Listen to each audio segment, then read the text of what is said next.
J'ai fait ma formation à Gaston Berger, mais à un moment donné de ma vie où j'avais pris l'intention d'aller faire une thèse en logistique pour trouver des réponses au problème de mobilité à Dakar, il m'a dit que je ne devais pas partir, mais que je devais servir les ISEP et l'enseignement supérieur. J'ai pris le défi de rester, mais je n'ai jamais pu rejoindre l'ISEP jusqu'à présent. Mais je suis restée au Sénégal grâce à lui. Je ne suis pas repartie en Allemagne. Donc je m'en vais dans l'indiscipline, ne pas respecter les TDR, mais profiter de cette audience pour vraiment vous présenter le fonds de financement de la formation professionnelle et technique, afin de permettre de voir toute la cohérence, les synergies qu'il peut y avoir entre la thématique d'aujourd'hui, les formations STEM et leur professionnalisation au regard de la formation professionnelle. Je reviens, on a été créé en 2014, notamment le 7 octobre 2014, nous célébrons nos 8 ans cette année. Et c'est dans un contexte de réforme de la formation professionnelle où on se disait qu'il n'y avait pas assez de ressources justement pour prendre en compte les différents besoins au niveau du secteur de la formation professionnelle. Il y avait initialement le FONDEF qui existait, qui s'occupait du financement, l'accompagnement des entreprises, mais ça a été dissous et des cendres de FONDEF est né le 3FPT qui permet d'avoir des réformes, de concrétiser cette réforme-là. Et initialement, on avait la Banque mondiale et l'Agence française de développement qui ont soutenu le gouvernement du Sénégal pour la mise en place de ce fonds en 2014.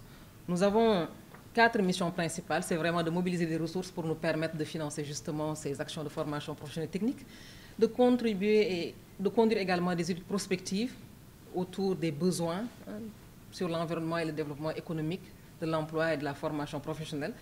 C'est le financement des actions de formation initiale et continue, initial pour les demandeurs d'emploi, les porteurs de projets, mais continue également pour les personnels des entreprises. Nous allons revenir sur ça un peu plus en détail tout à l'heure. Nous avons également pour mission d'accompagner les entreprises, mais également le renforcement des établissements par rapport à l'identification, par rapport à la disponibilité d'un cadre pour étoffer la formation professionnelle. Pour cela, nous sommes organisés en guichets. Au niveau du 3FPT, nous avons 4 guichets, avec une orientation forte de contribuer à aller vers 30% des bacheliers qui sont orientés vers les filières techniques, comme nous est instruit au regard des orientations nationales, mais également de redorer l'image de la formation professionnelle. Vous l'avez dit tout à l'heure, M. Sonko, vous l'avez dit également, professeur, depuis tout à l'heure on l'entend, parfois la formation professionnelle, c'est comme si c'était l'école de la seconde chance. Ce sont les jeunes qui ne parviennent pas à réussir qu'on entend orienter vers ce métier-là. Mais si on remarque, tout ce qui nous entoure aujourd'hui, ici dans la salle-là, ce sont les STEM, c'est la technologie, c'est de l'ingénierie. Les chaises où nous sommes assis, la technologie, le micro, l'ordinateur, le bois qui est là, c'est de la formation professionnelle. Et pour nous, aujourd'hui, il nous faut anticiper sur la formation du capital humain capable de porter le développement du Sénégal. Et c'est pour ce faire, nous avons ces 4 guichets-là. L'essentiel des ressources du 3FPT proviennent de la CFC, qui est la contribution forfaitaire à la charge des employeurs. C'est une taxe, 3% sur la masse salariale des entreprises privées. Donc, naturellement, nos interventions, 50% vont vers ces entreprises-là. Ça représente environ 30 milliards l'année. La CFC, c'est pour ça que, justement, nous avons un CA qui est dirigé par le secteur privé, notamment la CNES et le CNP. Notre CA est composé également de l'enseignement supérieur représenté par l'ISEP, ici présent. Il y a le professeur Aminata Diassessar qui est une administratrice au niveau de notre CA aujourd'hui. Donc, nous avons également les organisations patronales, les représentations des syndicats, le ministère de la Jeunesse. Nous avons également différents acteurs, en fait, qui sont le ministère de la Formation professionnelle dans le cadre de notre CA. Pour ces 4 guichets-là, le premier guichet, c'est le financement des entreprises et organisations professionnelles. Donc, nous accompagnons la formation continue, justement, au regard des besoins. L'entreprise nous soumet son plan de formation en début d'année et nous dit, voilà les axes sur lesquels nous, on a besoin de renforcement, justement, pour être plus compétitif, pour être beaucoup plus productif. C'est tout à fait normal. À côté de ces entreprises, nous accompagnons également les organisations professionnelles. Vous les connaissez souvent sous le nom de GIE, les organisations de femmes, les associations, les mouvements, tout ce qui est les unions, toutes les organisations faîtières sont éligibles et les formations passent de l'alphabétisation à la formation en gestion, gestion financière, gestion fiscale, même initiation au marché public. Mais nous avons par ailleurs le plus gros ce sont les formations techniques. Mais nous avons également ces soft skills, comme ils l'ont dit tout à l'heure, qui sont essentiels pour permettre à la bonne exécution, au bon déroulement des travaux. Et les formations techniques, ça va de la tapisserie, pâtisserie, teinture, saponification, tout ce qui est ingénierie, tout ce qui est vraiment transformation céréales locale, production au niveau des besoins de ces structures-là. Le second guichet, c'est le guichet de financement des demandes individuelles. Et c'est ça qui est le plus connu au niveau du 3FPT, et c'est là où on soumet des bons de formation. Mais nous avons également un produit phare que l'on aime bien présenter, ce sont les CPS, les formations courtes de 3 à 6 mois. Donc ça, c'est une révolution pour le Sénégal, parce qu'avant, comme on l'a dit, on ne voit pas les plombiers, on ne voit pas les maçons, on ne voit pas les canalisateurs, ils n'ont pas été formés. C'est parce qu'ils ont participé à 2-3 chantiers, ils se disent que maintenant, ils ont les compétences pour être dans ces métiers-là. Mais là, grâce à ce CPS-là, qui est un diplôme reconnu par l'État du Sénégal, il y a une dimension d'inclusion. Sortant de Dara, migrants de retour, qui n'a jamais fait les bancs, scolarisés, non scolarisés, tous sont éligibles. Des jeunes de 15 à 40 ans sont éligibles justement pour aller dans ces segments-là et avoir un diplôme reconnu par l'État du Sénégal. Donc, il y en a un diplôme d'État depuis 2018 reconnu par l'État du Sénégal. Donc, des jeunes, des maçons, des plombiers ont aujourd'hui la possibilité d'être dans le dispositif. Donc, souvent, quand on présente ça, des entrepreneurs ou des entreprises sont très surpris parce que, justement, pour tous ces ouvrages qu'ils ont, toutes ces constructions qu'ils font, ils n'ont pas d'ouvriers qualifiés. On a récemment tenu un atelier avec 100 000 logements où les acteurs du BTP vraiment ont senti toute l'importance de disposer de ce produit-là. Un troisième produit, dans ce guichet de financement des demandes individuelles, on prend l'exemple de Sen'Eau qui est dans la canalisation, vraiment purement technique, qui se dit on n'a pas vu de canalisateur au Sénégal. Donc on met en place ensemble une école des plombiers. Nous, on finance la formation à 100%. Sen'Eau s'engage à la fin de la formation à insérer ces jeunes-là. Et la formation se déroule dans un centre de formation. On appelle ça les projets de formation insertion. Donc, à côté de ce deuxième guichet, il y a le troisième guichet, les établissements publics de formation professionnelle, où là, pour tous les établissements reconnus par le ministère de la formation professionnelle, de l'apprentissage et de l'insertion, on permet d'avoir l'élaboration d'un plan stratégique de développement. Le professeur l'a dit tout à l'heure, il faut être dans la vision stratégique, se dire de quoi j'ai besoin, je suis dans tel environnement, je suis dans telle localité, quelles sont les ressources humaines dont j'aurai besoin, quelles sont peut-être les formations sur lesquelles je devrais m'appesantir. Donc nous, on finance le développement du plan stratégique. Dans ce même cadre-là, on peut financer même l'investissement. L'investissement, c'est quoi? Équipement, mais également même la construction.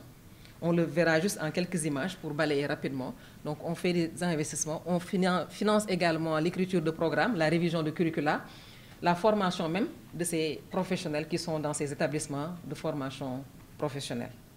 Le quatrième guichet, c'est l'assurance qualité.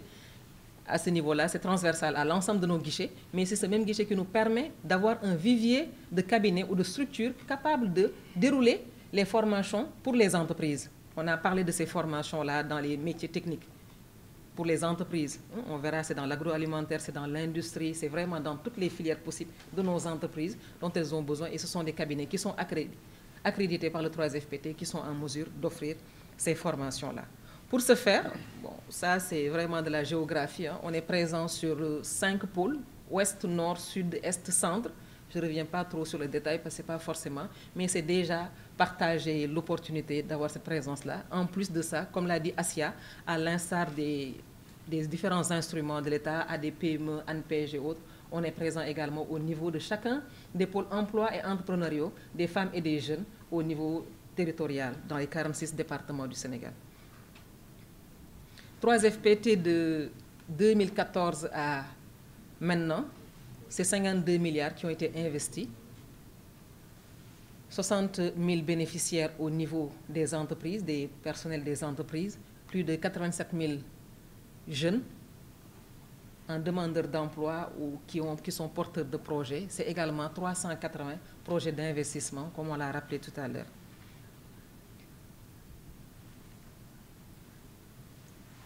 Pour nous, comme on l'a dit tout à l'heure, en fait, il nous faut accompagner les femmes et les jeunes, les entreprises et les établissements et centres de formation dans le financement de la formation avec un objectif, favoriser l'insertion professionnelle et l'auto-emploi. Donc nous voulons agir comme un véritable tremplin pour l'emploi. On rappelle cette phrase-là, anticiper sur la formation du capital humain capable de porter les ambitions du développement du Sénégal.